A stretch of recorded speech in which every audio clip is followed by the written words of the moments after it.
स्वागत है साथियों विकास शर्मा क्लासेस में। आप सभी का बहुत बहुत स्वागत। आज फिर से हम बात करेंगे मुद्रास्फीति को लेके।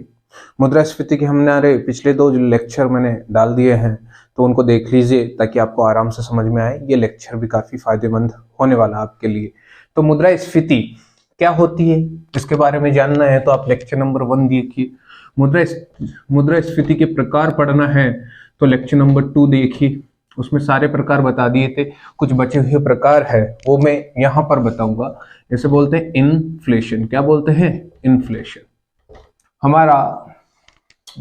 हमारी मांग प्रेरित मुद्रास्फीति हो गई थी। अब आ रही है आपकी लागत प्रेरित मुद्रास्फीति। सेकंड जो टाइप था आपका कारण के आधार पर, सेकंड वाला था जो, वो आएगा अब क्या आएगा? लागत प्रेरित मुद्रास्फीति। लागत प्रेरित मुद्रास्फीति। इसे कॉस्ट पुल बोला जाता है। क्या बोला जाता है? कॉस्ट पुल इन्फ्लेशन, मुद्रास्फीति। अब इसे समझना पड़ेगा आपको, ये होती क्या है। लागत प्रेरित मुद्रास्फीति यानी लागत की वजह से आपकी मुद्रास्फीति बढ़ रही है, यानी महंगाई बढ़ रही है। ध्यान से समझना है एक एक बात को। देखिए, अगर इनपुट की कीमत में क्या हो रही है? वृद्धि। इनपुट की कीमत में क्या हो रही है? वृद्धि। इनपुट की कीमत में वृद्धि। इनपुट का मतलब होता है रॉ मटेरियल, कच्चा माल जिसे बोलते हैं। इनपुट का मतलब क्या होता है? रॉ मटेरियल, यानी कच्चा माल की कीमत में अगर वृद्धि होगी तो ये मुझे बताओ उत्पादन की लागत में वृद्धि होगी या नहीं होगी? उत्पादन की लागत में भी क्या आएगी? वृद्धि होगी। उत्पादन की जब लागत में वृद्धि होगी, ध्यान से सुनना, इनपुट की कीमत बढ़ने के कारण उत्पादन की लागत बढ़ी है, और उत्पादन की लागत बढ़ने के कारण आपकी प्रोडक्ट की प्राइस इंक्रीज हुई है, जिसे हम महंगाई बोल रहे हैं। ये क्या हो गई? आपकी प्रोडक्ट की प्राइस इंक्रीज हो गई। एक एक बात समझिए, यहाँ पर एक एक बात को ध्यान से समझना। लागत प्रेरित मुद्रास्फीति वो होती है कि इनपुट की कीमतों में वृद्धि होने के कारण उत्पादन की लागत में वृद्धि होती है, जिस फलस्वरूप कीमत में वृद्धि हो जाती है। इसी को हम लागत प्रेरित मुद्रास्फीति बोलते हैं। इससे संबंधित क्वेश्चन कैसे बन के आते हैं वो ध्यान से सुनिएगा। यानी इनपुट की कीमतों में वृद्धि होने से कौन सी मुद्रास्फीति होती है? इनपुट की कीमतों में वृद्धि होने से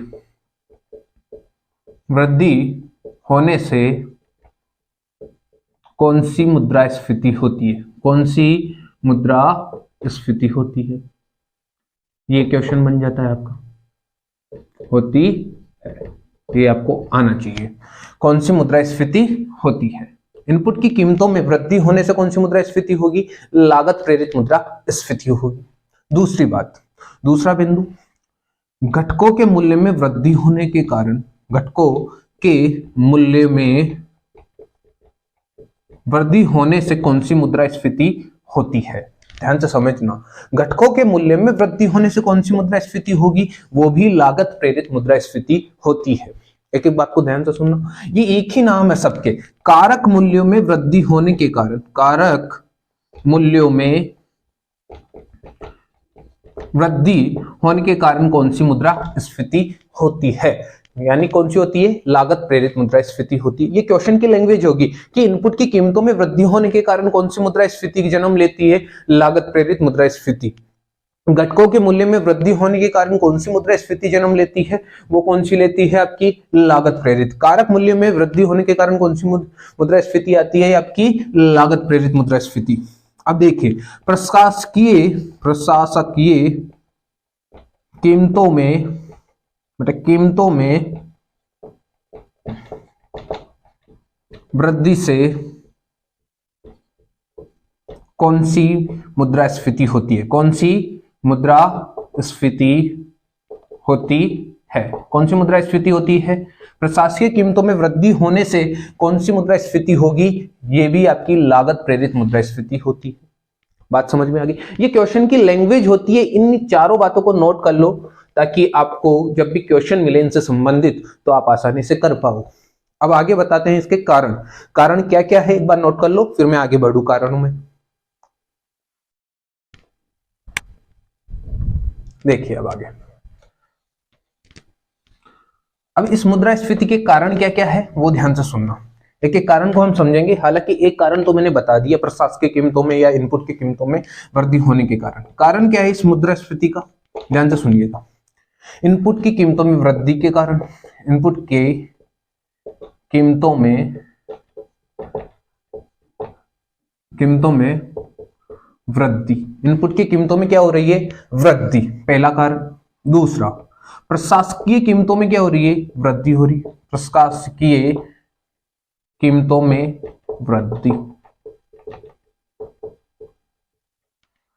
अप्रत्यक्ष करों की दरों में वृद्धि, अप्रत्यक्ष करों की दरों में वृद्धि या अप्रत्यक्ष करों में वृद्धि। अप्रत्यक्ष कर बढ़ेंगे, ये एमआरपी का पार्ट होंगे या नहीं होंगे? एमआरपी का पार्ट बनेंगे। तो एमआरपी का पार्ट बनेगी तो एमआरपी ज्यादा आएगी तो कीमत वृद्धि होगी, कीमत वृद्धि होगी तो आपकी महंगाई बढ़ेगी यानी मुद्रास्फीति होगी। थर्ड बात देखिए यहां पर, हठी कृषि विकास।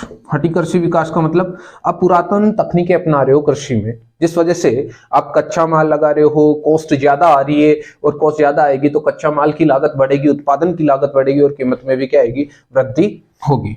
चौथी बात, औद्योगिक पिछड़ापन। औद्योगिक क्या है आपके? पिछड़ापन। औद्योगिक पिछड़ापन के कारण, औद्योगिक पिछड़ापन कारण मतलब आप उद्योगों में टेक्नोलॉजी का यूज नहीं कर रहे, टेक्नोलॉजी का अभाव, जिस फलस्वरूप क्या हो रही है? आपकी इनपुट की उत्पादन की लागत बढ़ रही है, जिस वजह से प्रोडक्ट की प्राइस भी बढ़ रही है। बात समझ में आई या नहीं? औद्योगिक पिछड़ापन। अब ध्यान सुनो, उद्योगों की, यहां पे दोनों, उद्योगों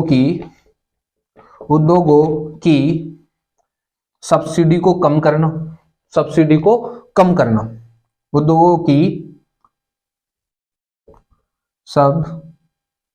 ऐसे लिख लो, सब्सिडी को कम करना या हटाना, ऐसे समझ लेना। अगर उद्योगों की सब्सिडी कम कर दोगे तो उद्योगों की बताओ उत्पादन की लागत और ज्यादा बढ़ेगी। सब्सिडी से जितनी लागत कम हो रही थी, सब्सिडी कम करने की वजह से वो उतनी ही बढ़ जाएगी। समझ में आई क्या? ये सरकारी सहायता होती है। सब्सिडी क्या होती है? सरकारी सहायता होती है। अब देखो आगे,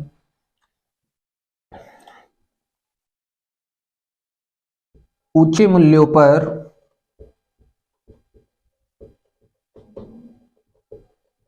आयात करना। अगर ऊंचे मूल्यों पर आयात करोगे रॉ मटेरियल वगैरह, तो उत्पादन की लागत बढ़ेगी या नहीं बढ़ेगी? बढ़ेगी।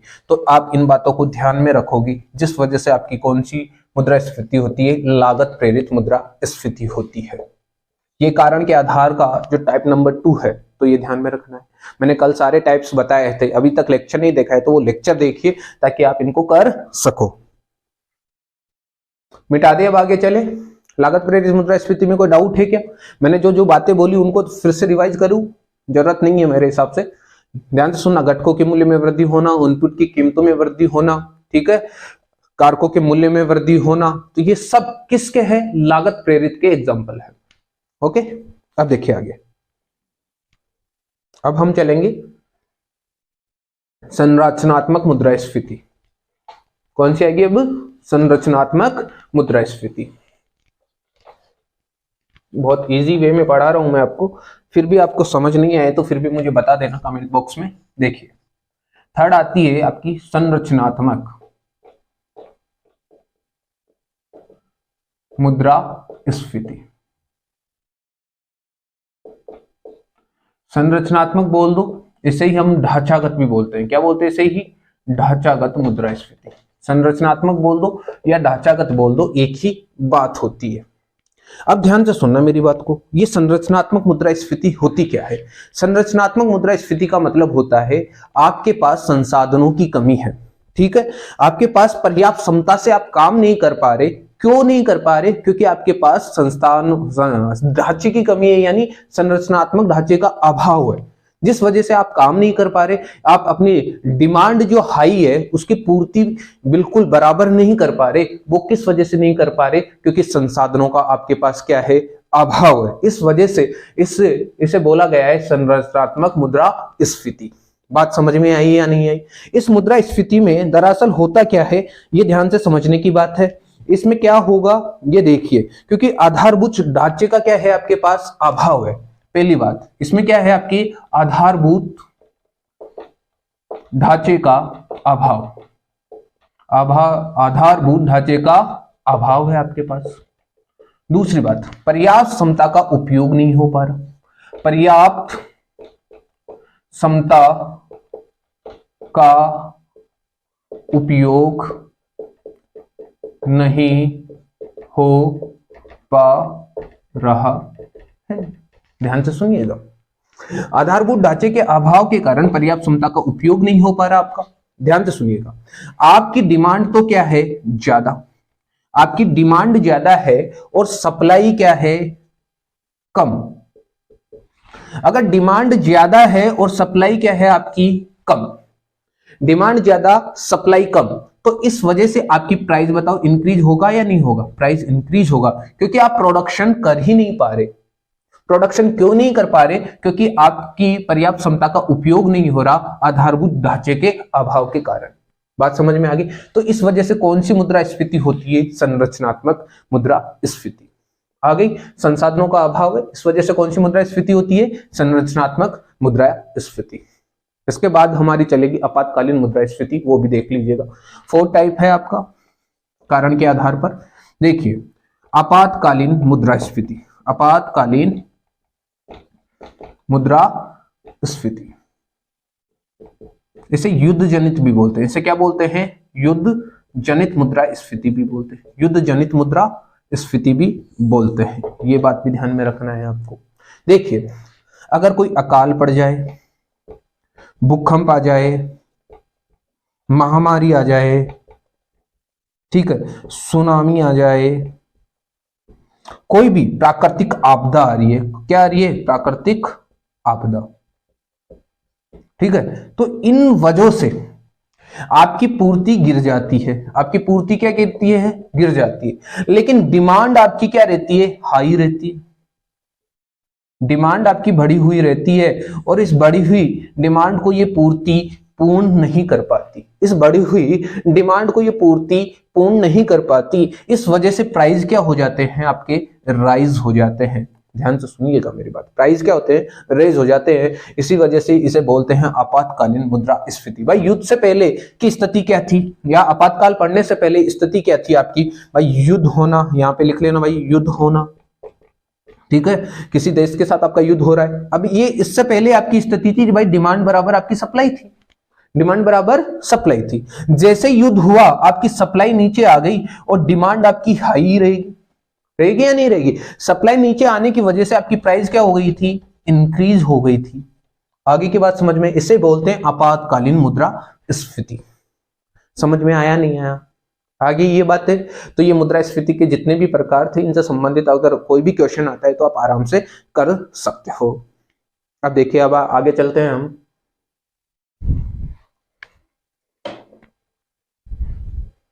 मिटा देते हैं इसको। अब लास्ट आपका एक और टॉपिक बचा है मुद्रास्फीति में, वो भी देख लीजिए। फिर आगे मुद्रास्फीति के प्रभाव देखते हैं हम। मुद्रास्फीति के प्रभाव, इफेक्ट ऑफ इन्फ्लेशन, मुद्रास्फीति के प्रभाव, मुद्रास्फीति के प्रभाव। ध्यान से सुनिए, मुद्रास्फीति का प्रभाव क्या पड़ेगा? सबसे पहला बात, कीमत, कीमत पर प्रभाव। कीमत पर प्रभाव क्या होगा, यह भी ध्यान में रखना है अपने को। दूसरा, मुद्रा की क्रय शक्ति पर प्रभाव, मुद्रा की क्रय शक्ति पर प्रभाव। अब देखिए, थर्ड, मुद्रा की क्रय शक्ति पर प्रभाव। फिर आ रहा है धनिक वर्ग पर प्रभाव, धनिक वर्ग पर प्रभाव। फिर आ जाएगा आपका मध्यम वर्ग पर प्रभाव, मध्यम वर्ग पर प्रभाव। फिर आपका आ जाएगा निर्धन वर्ग पर प्रभाव, निर्धन वर्ग पर प्रभाव। अब एक एक बात को ध्यान से सुनिएगा। फिर आपका आ जाएगा स्थिर आय वाले वर्ग पर प्रभाव, स्थिर आय वाले वर्ग पर प्रभाव। आर्थिक असमानता पर प्रभाव। फिर क्या आ जाएगा आपका सातवां बिंदु, आर्थिक असमानता पर प्रभाव, असमानता पर प्रभाव। ये एक एक बिंदु ध्यान में रखना आपको, ठीक है। देखिए कीमत पर क्या प्रभाव होगा बताओ, जब मुद्रास्फीति होती है तो कीमत पर क्या प्रभाव होता है, कीमत बढ़ जाती है, कीमत तो क्या हो जाएगी आपकी, बढ़ जाएगी। मुद्रा की क्रय शक्ति पर क्या प्रभाव पड़ेगा, आपकी मुद्रा की क्रय शक्ति से कम हो जाएगी, मुद्रा की क्रय शक्ति क्या हो जाएगी आपकी, कम हो जाएगी। बात समझ में आ रही है नहीं आ रही है, मुद्रा की क्रय शक्ति कम हो जाएगी। धनिक वर्ग पर क्या प्रभाव पड़ेगा, और धनिक हो जाएगा। मध्यम वर्ग पर क्या प्रभाव पड़ेगा, नकारात्मक प्रभाव पड़ेगा। निर्धन वर्ग पर क्या प्रभाव पड़ेगा, और निर्धन हो जाएगा ये वर्ग। स्थिर आय पर सबसे प्रतिकूल प्रभाव पड़ता है। आगे देखिए एक दो लिख देता हूं, फिर इनके बारे में ठीक से बताएंगे। उत्पादन पर, उत्पादक पर प्रभाव, उत्पादक पर प्रभाव। फिर आ जाएगा आपका उपभोक्ता पर प्रभाव, उपभोक्ता पर प्रभाव। बात समझ में आ रही है नहीं आ रही है, उत्पादक पर प्रभाव, उपभोक्ता पर प्रभाव। देखो कीमत, कीमत आपकी बढ़ जाएगी, कीमत क्या हो जाएगी आपकी, बढ़ जाएगी। मुद्रा की क्रय शक्ति यानी परचेजिंग पावर ऑफ मनी, इसका मतलब होता है परचेजिंग पावर ऑफ मनी क्या हो जाएगा आपका, कम हो जाएगा। धनिक वर्ग और धनिक हो जाएगा, और धनिक हो जाएगा। सर ये क्या बात हुई, धनिक वर्ग और धनिक हो जाएगा, मतलब इसकी बात समझने का बेटा, धनिक वर्ग ही आपका उत्पादन होता है, उत्पादक होता है ना धनिक वर्ग। ध्यान से सुनिएगा कैसे, कि भाई ये पूंजीपति लोग हैं, यही तो प्रोडक्शन का काम करते हैं, और मुद्रास्फीति बढ़ने के कारण इनको लाभ मिलेगा। क्या मिलेगा, लाभ मिलेगा। ये और ज्यादा प्रोडक्शन करेंगे और लाभ कमाएंगे, इस वजह से ये और धनिक हो जाएंगे। मध्यम वर्ग पर नकारात्मक प्रभाव पड़ता है, क्या पड़ता है, नकारात्मक प्रभाव। निर्धन वर्ग पर और निर्धन हो जाएंगे, और निर्धन हो जाएंगे। भाई मुद्रास्फीति बढ़ेगी तो बताओ और निर्धन होंगे या नहीं होंगे, होंगे, सीधी सी बात है। स्थिर आय वाले प्रभाव, स्थिर आय वाले वर्ग पर प्रतिकूल प्रभाव पड़ेगा, प्रतिकूल प्रभाव पड़ेगा, सीधी सी बात है। मतलब नकारात्मक प्रभाव ही पड़ेगा स्थिर आय वाले वर्ग पर। जैसे कीमतें बढ़ेगी तो उन पर नकारात्मक यानी प्रतिकूल प्रभाव पड़ेगा। असमानता आपकी बढ़ेगी बेटा, असमानता यानी आर्थिक असमानता पर क्या प्रभाव पड़ेगा, आपकी आर्थिक असमानता और बढ़ेगी, यानी निर्धन और निर्धन होंगे, अमीर और अमीर होंगे। उत्पादक पर सकारात्मक प्रभाव, उत्पादक पर क्या पड़ता है, सकारात्मक प्रभाव पड़ता है, ठीक है। उपभोक्ता पर नकारात्मक प्रभाव पड़ता है, उपभोक्ता पर कैसा प्रभाव पड़ता है, नकारात्मक प्रभाव पड़ता है। अब देखिए 10वां पॉइंट, बेरोजगारी पर प्रभाव, बेरोजगारी पर प्रभाव। 11वां पॉइंट देखिए बेटा, बेरोजगारी आपकी कम हो जाती है, बेरोजगारी कम हो जाती है। क्यों हो जाती है, क्योंकि उत्पादक और उत्पादन करेंगे, जिस वजह से लोगों को और रोजगार मिलेगा। बात समझ में आ गई। रोजगार पर प्रभाव, रोजगार पर प्रभाव। रोजगार बढ़ेगा या नहीं बढ़ेगा, रोजगार बढ़ेगा। मुद्रास्फीति के कारण क्या बढ़ेगा, रोजगार बढ़ेगा, क्योंकि उत्पादक ज्यादा उत्पादन करने के लिए रोजगार देंगे ही देंगे। बेटा ये 10 बिंदु समझ में आए नहीं है, 11 बिंदु। अब ध्यान से सुनना, एक एक और बात ध्यान से सुनने का। एक बार इनको नोट करना चाहो तो नोट कर लो, फिर आगे चले हम।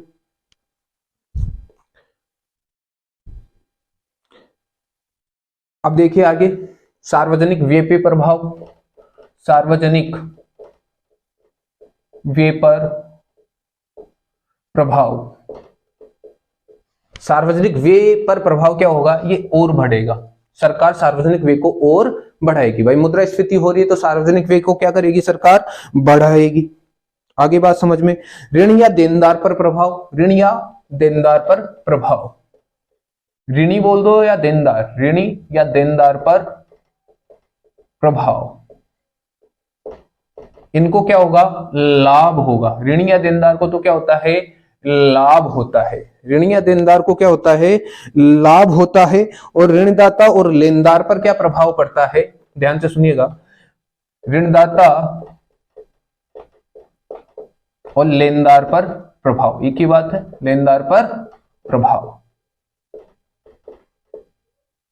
ऋणदाता और लेनदार पर जो प्रभाव पड़ता है, इसको ध्यान से समझना। इनको क्या होगी, इनको लाभ हो रहा है तो इनको क्या होगी, हानि। क्या होगी, हानि होगी।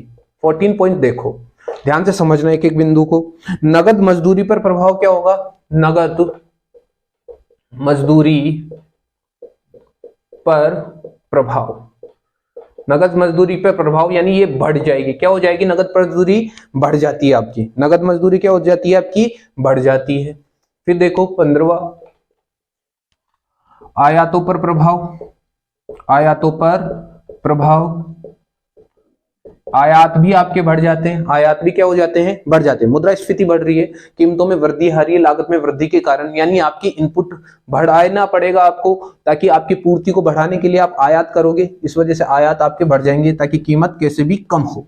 अब देखो निर्यातों पर प्रभाव, निर्यात कम करोगे। निर्यातों पर प्रभाव, निर्यात क्या करोगे आप? कम करोगे। निर्यात क्या करोगे आप? कम करोगे। बात समझ में आई या नहीं आई? बात समझ में आई क्या? बात समझ में आ गई क्या इतनी? ये 16 के 16 पॉइंट आप नोट कर लीजिए। 16 के 16 पॉइंट नोट कर लीजिए, बहुत काम के बिंदु है ये सारे, बहुत ही काम के बिंदु है सभी के सभी।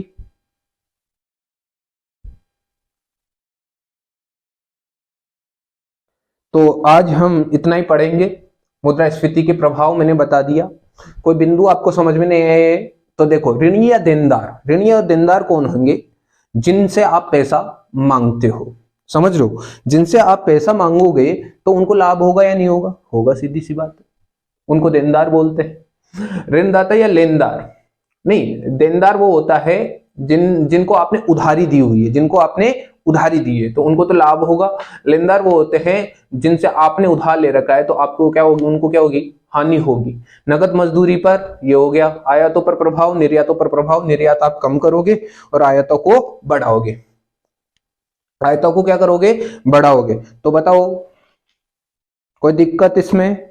कोई दिक्कत नहीं है। अब अगला जो नेक्स्ट लेक्चर बनाएंगे वो मुद्रा अविस्फीति पर बात करेंगे। मुद्रा अविस्फीति क्या होती है, ठीक है, मुद्रा संस्फीति क्या होती है, तो इनके बारे में आगे वाले लेक्चर्स में बात करेंगे। तो आज का आपको लेक्चर कैसा लगा कमेंट बॉक्स में बताइए, और ज्यादा से ज्यादा वीडियोज को शेयर कीजिए ताकि आपके भी सहपाठियों को लाभ मिले इस वीडियो का। तो आपने इतना समय दिया इसके लिए बहुत बहुत धन्यवाद। चैनल को सब्सक्राइब कीजिए, लाइक कीजिए और शेयर करते रहिए। बहुत बहुत शुक्रिया।